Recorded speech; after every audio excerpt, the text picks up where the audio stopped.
Have you ever disappeared from someone's life and watched them realize, far too late, that you were the one holding everything together? At first, they didn't care. They thought you were just being dramatic. They thought you'd call again.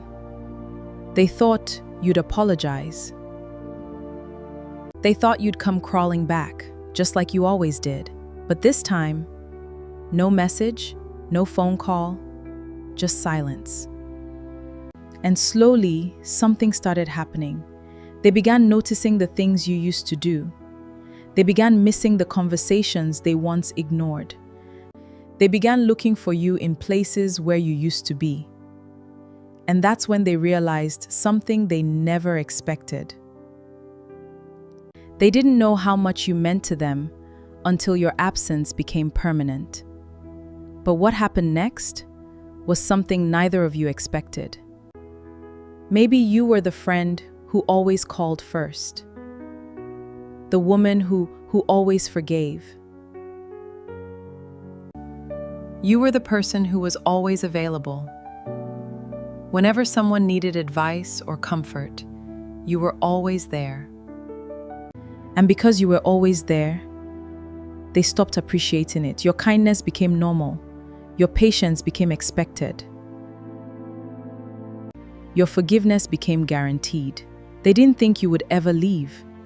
They thought you would always come back. Until one day, you didn't. And that's when your absence started speaking louder than your presence ever did. Think about it. When someone has access to you every single day, they can become blind to your value. They get used to your messages. They get used to your support. They get used to the way you make them feel. And because they know you'll always be there, they don't feel any urgency to appreciate you. But when you quietly step away, they suddenly notice the silence. The messages stop, the calls stop, the arguments stop, the explanations stop, and for the first time, they have to sit with themselves. They begin remembering the little things you used to do, the way you checked on them when nobody else did, the way you encouraged them when they doubted themselves, the way you listened to the same problem over and over again, the way you showed up even when you were tired. And sometimes, that's when regret begins. Not because you did something dramatic, not because you posted a long message online, not because you announced that you were leaving, but because you simply became unavailable. And there's something powerful about that. You don't always need to announce your boundaries. Sometimes your silence is the boundary. Sometimes your absence is the lesson.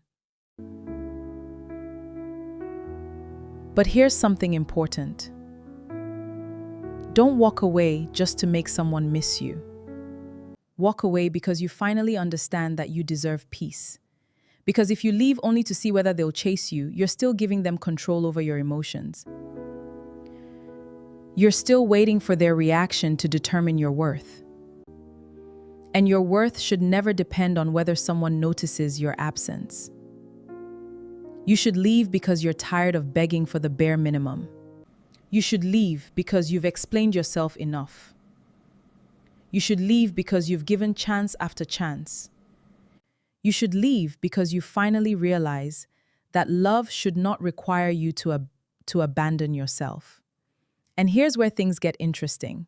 Sometimes your absence doesn't just change them, it changes you too. Because when you're constantly available to everyone, you can forget to be available to yourself. You spend so much time fixing other people's lives that you neglect your own. Asking, are they okay? That you forget to ask, am I okay? You spend so much time wondering why they don't appreciate you, that you forget you can appreciate yourself. But when you step away, you begin to discover parts of yourself you had neglected. You become quieter. You become more intentional. You stop explaining every decision. You stop trying to convince people to understand you. You stop chasing people who are comfortable losing you. And slowly, you become a different person. Not colder, not heartless, just wiser. You learn that being a good person doesn't mean being available to everyone. You learn that forgiveness doesn't mean giving someone unlimited access to you. You learn that being a good person doesn't mean being available to everyone. You learn that forgiveness doesn't mean giving someone unlimited access to you. You learn that loving someone doesn't mean tolerating everything they do. And you learn that sometimes the healthiest thing you can do is step back. Not because you hate them, but because you finally love yourself enough to stop participating in your own unhappiness. And here's something many people don't talk about. When you finally stop chasing someone, they may suddenly start chasing you. How much effort you were putting in. But don't let their sudden attention confuse. Ask yourself, do I actually want to take them back? Or do I just finally being noticed? Because those are two different things. Sometimes we don't miss the person, we miss the validation. We miss being wanted. We miss knowing that they finally realize what they lost. But healing means reaching a place where their realization is no longer necessary. You don't need them to regret. You don't need them to apologize. You don't need them to come back. You don't even need them to understand. Sometimes closure is simply knowing that you did your best. And perhaps one day they'll look and realize